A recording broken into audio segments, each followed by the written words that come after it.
Hey everyone, welcome back to K-Korner, the channel where we dive into the wild world of entitled people and their unbelievable stories. Hope you enjoy it, and without further ado, let's go. During the 17 years that I've known her, my stepdaughter, 50, who is an alcoholic and drug addict, has repeatedly created situations where she makes outrageous demands based on completely unreasonable expectations. Then when the family sets a healthy boundary by saying no, she has a tantrum and screams things to the effect that she should know better than to expect that she'll ever be treated like she's actually part of the family. Classic addict behavior. Always the victim. Nothing is ever her responsibility. For example, in 2021, my husband's entire family planned to spend a week at a B&B in Mexico, minus the adult grandchildren, because there wasn't enough room. We're the grandparents. And even my children weren't invited because I knew they wouldn't come because of COVID, and I wasn't even sure I was going to go for the same reason. She got absolutely hysterical at being told that her son and his wife shouldn't come, complaining that the other Igadron children were going. The other grandchildren were 5, 8, 10, and 12. What the F did she expect their parents to do with them for a week? Leave them at home alone? We did tell her that my children weren't even invited, and no, we didn't tell her why. We just said that not even all the adult children were being invited because we wanted to make a point of how unreasonable she was being about her son and daughter-in-law. That made zero difference. She still insisted that they deserved to come as well because they are part of the family too. Less than 2 years later, she gave her dad a heads up that she'd been planning to surprise him by showing up for his 70th birthday with her daughter-in-law, her son and his half-brother, who her son and daughter-in-law had very recently taken in after both of his parents died within a year and a half of each other. The kid was about 13 and had serious emotional issues, including violent outbursts, and somehow she thought that my husband's birthday party with 14 strangers in our small house would be the proper circumstances in which to introduce this child to the entire family. She had originally told her dad that she wasn't planning to come, and he didn't encourage her to because of alcoholic and drug addict and her resulting unpredictable dramatic behavior. And if that wasn't enough, throw in the fact that I have a crazy immune disease that has a significant impact on my nervous system, and I was still extremely hypersensitive at that point, so I wasn't sure how I was going to manage with all those people in the house to begin with. My 90-year-old mother was also planning to come, so the absolute last thing either of us needed was some kid having a violent episode in my little house. My husband explained to his daughter that we would be happy to have her come down with the three of them at a time that wouldn't be so crowded and potentially stressful for the child so he could meet us, but it wouldn't work for his party. And he pointed out that it isn't very considerate to invite 3 other people to a party that would take place in a small house, or anywhere else, without the permission of the host. I should also point out that she, her son and daughter-in-law, are all very obese, and remind you that 14 other people were planning to come, and small house. So, even after what had happened around the trip to Mexico, she had the nerve to scream at my husband that he was an absolutely disgusting, horrible father and grandfather, because he was obviously suggesting they leave this poor, traumatized child home alone. What the F? Before, she was yelling at him even after he explained that the other grandchildren were only going to be there because they were too young to stay home alone, and of course that wasn't going to happen. Now she's yelling at him because she genuinely believed that he was suggesting they come but. Leave the child home alone. So she had a fit in the family text chat, saying that when people show you who they are, you should believe them, and she was obviously being shown that she and her family didn't belong in this family, and she left the chat in a huff and hasn't been back in since. She hasn't been removed because she doesn't have an iPhone, so if she wanted to, she could come back in at any time. He spoke to her once when she called some months later, but she was drunk and upset about something, and that was the end of that for him. He said that at this point he doesn't care if he ever sees her or talks to her again, unless she cleans up and sobers up for good and can be rational. Edited. When she was mid-tantrum about the party, I made one very innocuous comment, at which point she texted me privately and told me that she had written me off the first time we met and had no intention of ever giving me another chance or changing her mind about me. We had his kids over to my house soon after we got engaged, and nobody expected her to come because she had been in a period of self-isolation from the family. We were surprised and happy that she showed up, and as I was wildly codependent at the time and had seriously crappy boundaries, I told her that I was really happy that she came because I knew that she'd been estranged from the family. I know, I would never even think about saying anything like that now. So I finally found out about 15 years later that she had interpreted or heard what I said as ostracized, meaning, of course, that the rest of the family had rejected her, making her the poor victim, finishing off her text by saying she wasn't going to discuss it with me. So basically, don't confuse me with the facts. I've got my mind made up, because God forbid there should be any rational, calm, respectful attempt to actually work this out, because then she might turn out to have not been the victim after all. I seriously suspect that she's so determined to believe that the family rejects her that she subconsciously or unconsciously sets up situations like how she handled Mexico and the party because she knows it's going to be no, and then she gets to continue to play out her victim script. Her dad and brother agree with me because she's actually quite intelligent, so we really think she has to know that her attempts will be met with a no. So there I was, cruising into the doctor's clinic with the grace and style of a cat on a hot tin roof. Why, you ask? Well, because I had an appointment to get my lips done. Yeah, I know. Some people might call it vanity, but I call it self-investment. A girl's got to treat herself, right? Anyway, I'd made the call 2 days prior to lock in that sweet spot at 2:35 p.m. I'm not one to mess around when it comes to these things. You've got to snatch the perfect timing like you're grabbing the last piece of pizza at a party. I was ready for a little plump in the pout, and nothing was going to stand in my way. So I waltz into the clinic, trying to keep my cool. And what do I see? Karen. Oh boy, Karen. The kind of woman who probably kicks puppies for fun. She's there, throwing shade at the nurses like she's auditioning for a role in a soap opera. I could practically see the dark clouds following her around. Now she spots me, and her radar for rudeness locks onto my presence. She starts blabbing about how she's in a rush and wants to skip the line. Like, seriously, we're not waiting for the latest iPhone release. This is a doctor's appointment. We all got places to be, lady. But me, I've got this ninja level of politeness. I tell her, look, sweetie, we're all in a hurry here. I got things to do too. I wasn't about to let Karen hijack my appointment. It's survival of the fittest in the beauty game, and I'm not letting anyone cut in line for my luscious lip moment. I'm sitting there minding my own business, trying to avoid eye contact with Karen, hoping she'd get the memo and back off. But no, Karen's got the social subtlety of a wrecking ball. She starts staring at my face like she's trying to solve a mystery. Then she drops the bomb I've seen somewhere before. I give her the classic, "Are you serious?" Look, sweetheart, if I had $1 for every time someone said that, I'd be sipping cocktails on my private island by now. I mean, who hasn't seen this fabulous face around? Trying to dodge her nosiness, I make a beeline for the doctor. I'm here for the lips, not a stroll down memory lane with Karen. But this woman's like a relentless detective with a personal vendetta. I step into the doc's office, and after discussing the lip situation, he gets down to business. And then, out of nowhere, Karen storms in like she owns the place. It's like the drama queen of the century just entered the scene. She starts yawking at the doc with all the grace of a bull in a china shop. Hurry up, doc. I've got places to be. I'm standing there thinking, hold on, lady who crowned you queen of the universe. The doc, being the professional he is, calmly tells her to chill and wait her turn. But Karen's not having any of it. She's on a mission, and politeness is not in her vocabulary. I'm just hoping my doc's got nerves of steel, because dealing with Karen is like handling a live grenade. She's got this air of entitlement, and I'm half expecting her to demand a red carpet and paparazzi at any moment. The whole thing is turning into a reality show, and I didn't even sign up for this. I'm thinking, lady, if your life is so chaotic, maybe you need to reassess your choices instead of trying to speed up everyone else's. But hey, I'm not here to give life advice. I'm here for the lips. The doc, probably fed up with Karen's antics, straight up tells her to hit the road so he can focus on his craft. Karen, being Karen, storms out mumbling something about the doc not being good at his job. Classic Karen move, right? I'm chilling in the waiting area thinking, finally, some peace and quiet. But no, the drama was far from over. About 10 or 15 minutes later, I hear Karen's banshee screams echoing through the clinic. I'm like, great, she's back for an encore.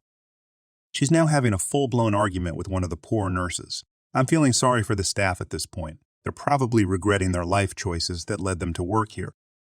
Then, out of nowhere, Karen does the unthinkable. She storms into the doc's office again. At this point, I'm thinking, is there no security in this joint? Now, the doc's had enough. He's not playing nice anymore. He tells Karen in no uncertain terms to get lost or risk not having any work done at all. I'm watching this unfold like it's a soap opera, munching on some stale magazines to pass the time. But Karen, Oh, she's not taking it lying down. Out of the blue, she lunges at the doc, fists flying like she's auditioning for a role in a B-grade action movie.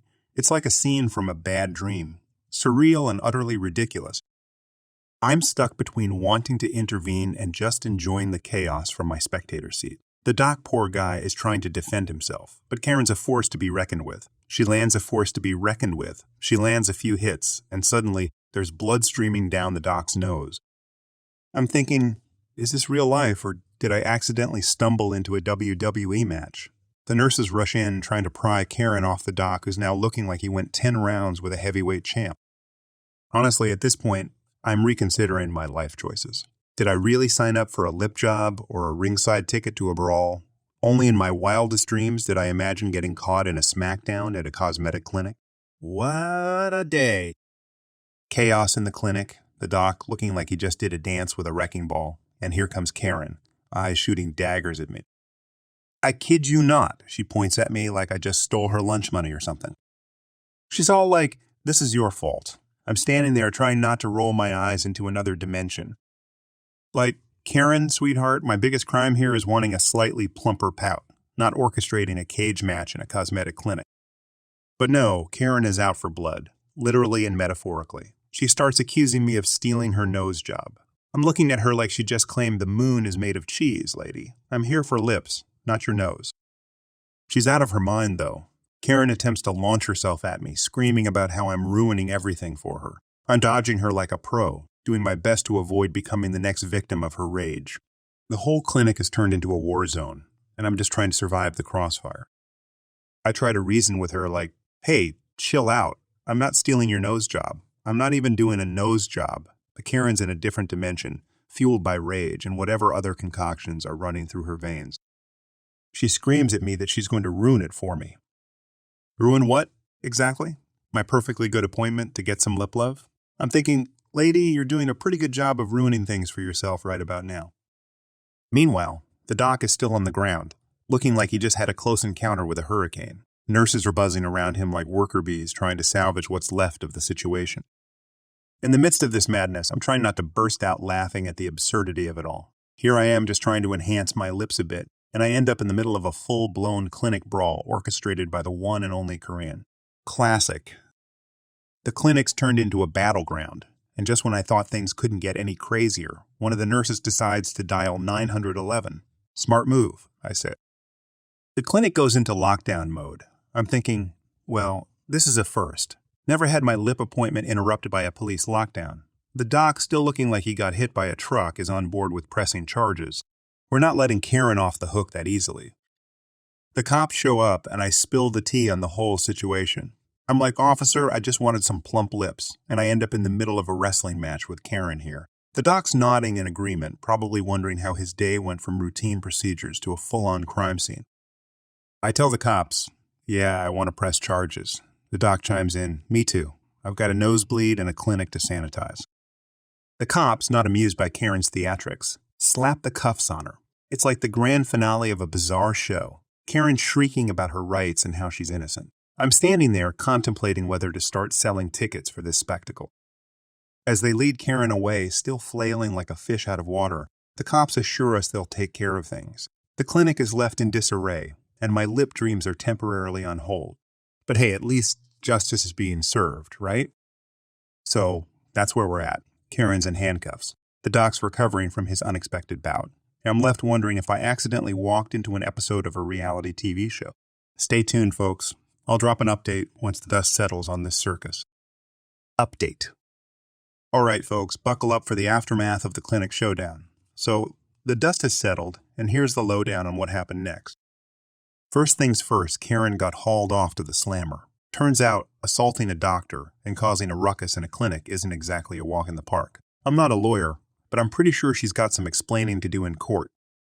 The doc, brave soul that he is, decided to press charges. He's not letting Karen off the hook for turning his clinic into a WWA ring. Last I heard, he's healing up and ready to get back to the world of lip enhancements without the drama.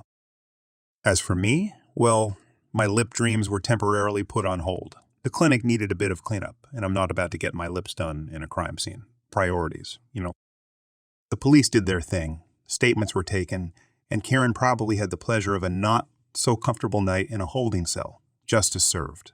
Well, that's for the legal eagles to decide. Word on the street is that the clinic's considering beefing up security. Can't blame them. It's not every day they have a Karen-inspired circus in the waiting room. So this is what I was hearing off of my brother's call with his boyfriend. Me and my brother share a room. So to set the story, there was a pretty bad snowstorm that happened. Me, a 15 male, and my brother, an 18 male, live in Scotland, while my brother's boyfriend, a 23 male, lives in England. This story is about my brother's boyfriend. I'm just going to say it, his parents are pieces of crap. Some stories I've heard about his mom was that she made him pay rent as a teenager under her roof. I don't really know much about his stepdad, but from what I've heard through my brother's phone, he's garbage. His parents left the cat outside for 3 days in the freezing cold and didn't let him in even for food. When my brother's boyfriend saw his cat, he found the cat looking like it couldn't even breathe. The cat had peed on itself, and the cat couldn't even move. I'm pretty sure he said the cat was either limping or flopping. When my brother's boyfriend heard about what happened with the cat, he burst into tears because he's had the cat for 12 years. He started asking his mom why she didn't take the cat to the vet on Thursday, and I don't think she replied. So they take the cat to the vet today, and the vet say her, referring to the cat. Temperature is below the average for a cat. It's supposed to be 36 to Jack, and it came out as 34 dash. But apart from they said the cat is fine, just it's freezing, and couldn't move the vet, then said there were 3 options to what they could do. Put the cat in an incubator and hope it survived. I'm pretty sure it had something to do with tests. Put the cat down. His stepdad, without hesitation, said to put her down. This is because he, referring to the stepdad, hates cats and just said it's a cat, her time has come. If that's the case, why live with a person who has a cat in their house? So they had the cat put down and cremated. My brother's boyfriend was obviously devastated about this. My brother's boyfriend said he wants to keep the cat's ashes when he can get them, saying he doesn't want to scatter them in some random pet cemetery. His stepdad said the decision is up to your mum to decide. And so my brother's boyfriend insisted they keep the cat's ashes, and so his mum said they're keeping the ashes. Then not even an hour after the cat got put down, his stepdad started getting rid of the cat's things, and my brother's boyfriend has been crying about all day, and I don't blame him. I'm pretty sure he said his stepdad is allergic to cats, but even then buy allergy meds or leave. My brother said that if he could, he was going to go and message both of his, referring to his boyfriend, parents, and talk about what pieces of crap they are. So I'm doing this to do a task that he isn't able to do. Enjoying the stories yet? If you do, please subscribe, like, and comment. My fiancé and I have considered moving to South Korea. Personally, I don't have anything keeping me to where I live. I have lived the same boring life in a depressing small town. I am craving something so different. My fiancé doesn't care where we live. He doesn't have a strong preference. With our idea of moving to South Korea, my mom has had numerous meltdowns and manipulated me into telling my fiancé to stay in the U.S. She has even heavily suggested he applies to grad school so he can have a better future in the U.S., and even had him consider to switch majors because she didn't think he would have a bright future with the major he was studying.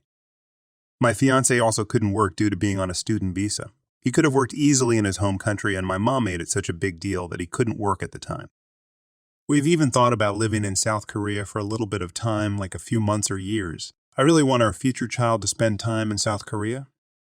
We're now thinking about the first few years of our baby's life to be in South Korea, and then when the baby reaches age 5, we will bring it back to the U.S. and have it start school here.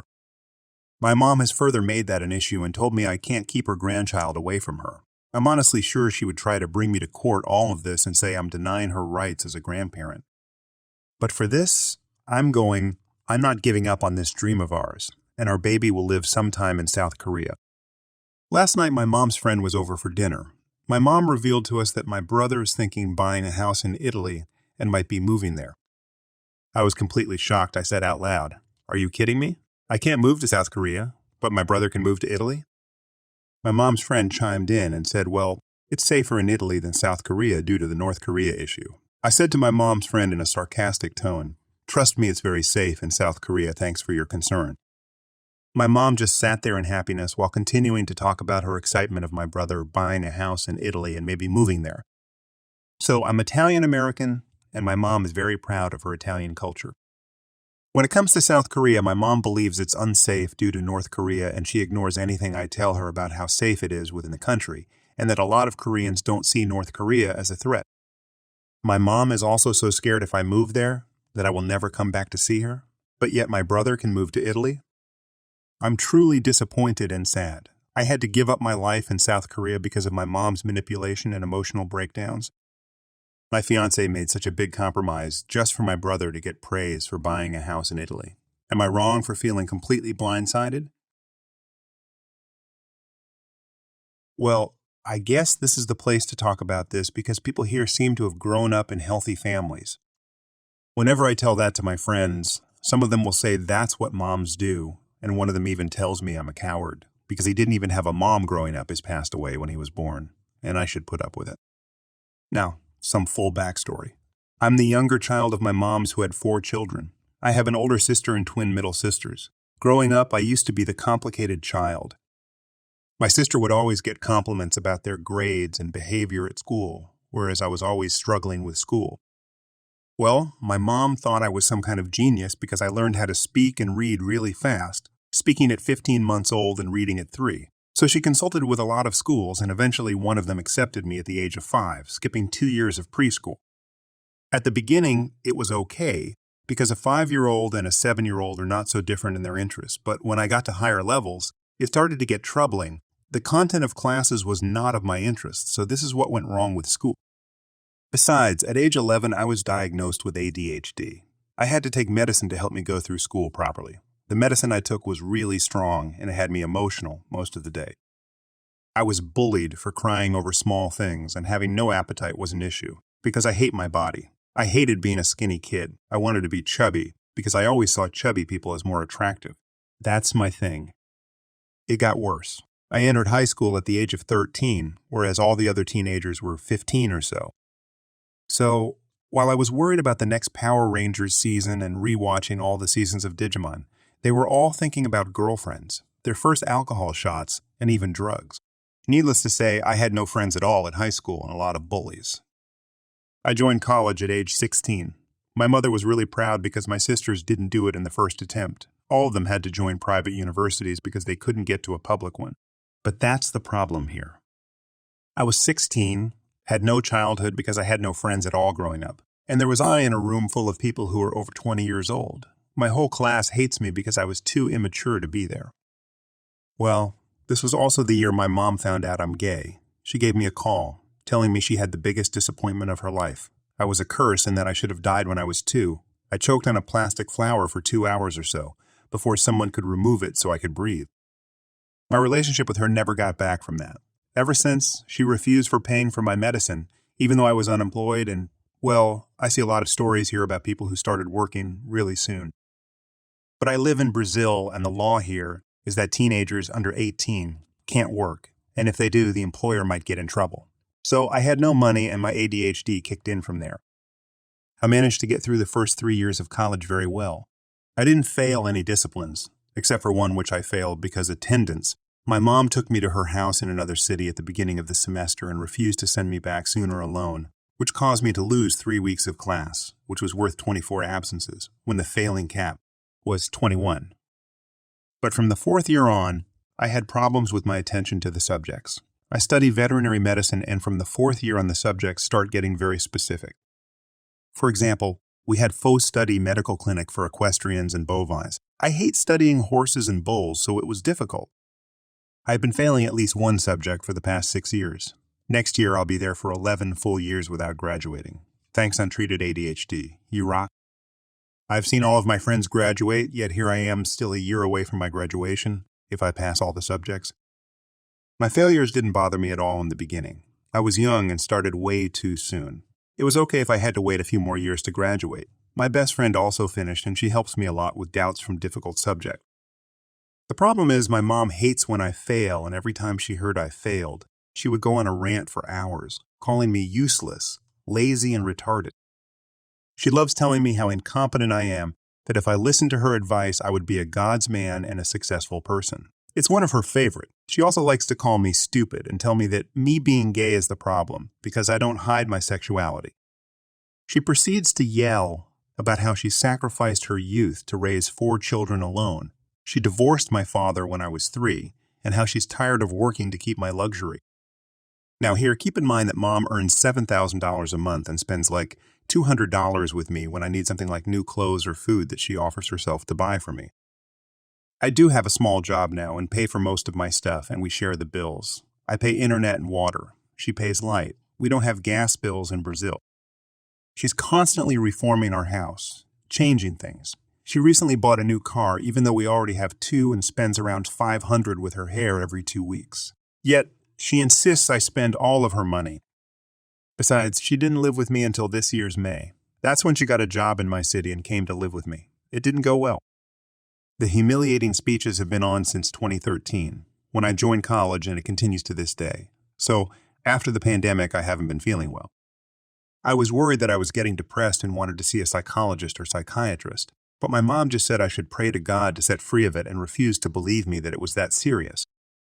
So, in the last month, my life got a terrible turn. My boyfriend broke up with me, my anxiety was kicking in to the point my blood pressure would blast off at the minimum sign of stress. College was not going well, and my mom being here, constantly humiliating and degrading me, was not helping.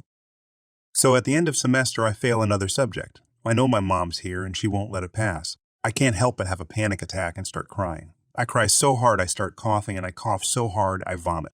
The desperation gets to the point when I think I'd rather take my life than spend another year in failure and humiliation. So I take a full bottle of pills and lay down, waiting for it to be over. It doesn't work, and my sisters are worried about me. The panic attack is over, and I start thinking better about it. And it hits me that I didn't have a reason to do that, besides I was not ready to keep hearing my mother's humiliation over and over again. I decide I will not let her speak to me or my sisters like that ever again. You might think that was the story, right? Well, it wasn't. The important part of the story is what happened last week. My mom decided to take my medical history to the university and ask for the support of my teachers, now that she sees that college almost had me done with my life. They say it's all set, but they need to meet with me before they proceed. I attend to a meeting with my courses coordinator and with a psychologist from CSI, Center of Support to Inclusion. As soon as I enter the psychologist officer, she doesn't mind me. I tell her, "Hi, I'm OP. I'm studying vet school and I have a DHD. She doesn't seem impressed by this part, and then I say the magic words, "I'm my mom's son." As soon as she hears my mother's name, something snaps inside of her. She immediately tells me to sit down and tells her assistant to leave the room because she needs to talk to me in private. So, let me ask you, did you refuse to accept you have a DHD? What took you so long to bring your medical history? I'm shocked and I reply, I thought my mom had it brought before because I was a minor when I joined. Well, your mom came in here with a very weird story saying you tried to KIS because of what a teacher said. She also mentioned the bad influence of a friend, a boyfriend, and the problems you had with your father. Oh well, I never told my mom those were the reasons for my attempt to KMS. The teacher talked to me 2 days after the attempt. He had nothing to do with it, and he only told me that there was no possible way I could recover my lost grade, so it was failing or failing. She also blames my best friend because when I met her, she didn't find the way my mom treated me, up until my 20s. She treated me like a child, like I had no permission to sleep over or to go anywhere with my friends without her knowing.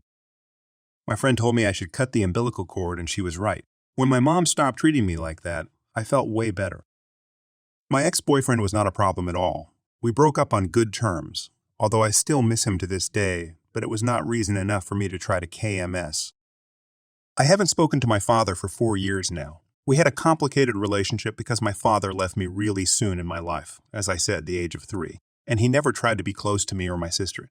He used to pay for child support, but then, in the middle of the pandemic, with me having serious economic problems, he sued me to stop paying for child support even though I was still in college, in Brazil. The law is that you pay it until your kid graduates or turns 24. I was 23 during pandemic. I would be okay with that because I did have a job and I could spare a little, but he had just engaged with a woman who had a 3-year-old son, and when I visited them, I saw the kid with a tablet, a video game, his own cell phone with internet, a ton of automatic toys, and etc. To help you with the math, my child support was $500. The tablet his stepson was holding is around $1,900. So, well, he couldn't afford to pay $500 support to me, but he could buy a tablet which was 4 times this value to the other boy. I don't hate the boy, just my father. I actually helped taking care of him and played with him a lot when I visited because I really like children. I might be jealous because my father is giving him what he never gave me, but I have no hard feelings against him. It's not his fault that my father prefers to give support to another man's child instead of his own. This also includes my sisters, who never had anything but child support from him. That was the last I heard from my father, and it bothered me to the point I changed my name. I was a junior. I'm not anymore. Well, those are all different things in which I didn't think a bit while attempting against my life. The psychologist hears it all and she is gagged. When she asks about my relationship with my mother, I say it's complicated, and she keeps asking deeper questions. I tell her everything I told you above. The psychologist asks me if I have already told her about my feelings when I tried to KMS. I say that not yet, and she's worried. She says my mom also needs therapy because she can't take the blame for her actions. All the pressure and humiliation she has put me through needs to be worked on. I left the office impressed with what my mom can make up to get rid of her guilt, but I'm not surprised. My mom never really apologized for her mistakes with anyone, neither me nor my sister nor anyone in our family. She always blames it on someone or something else and says she wouldn't have done it if another person had done something different. Dios. Well, yesterday I did tell my mom that she was the reason I attempted to KMS, not in a gentle way. She had a tooth surgery and my sister spent the whole week taking care of her. Yesterday, my sister wanted to see a friend and she freaked out about it, calling my sister a partygoer and irresponsible. I replied that she deserved it, but my mom said I shouldn't say anything since much like her I am. Guess what? Useless and unwanted. So I proceeded to tell, go ahead, say that. Next week you can lie to the psychologist about it to get rid of your guilt of when I tried Sui. I didn't try to do it because of anyone but you, yet here you're repeating the same things you did for all those years until it almost murdered me. She started crying and isolated herself for the whole day. She didn't speak to me until now. She went on a trip to her birthplace with my sister, and they will be back only next week. I don't know how things are going to be when they come back. Thanks for joining us. If you enjoyed the video, don't forget to hit the like button and subscribe for more captivating stories. Share your own experiences, opinions in the comments below, and let's keep the conversation going. Until next time, stay tuned for more epic tales.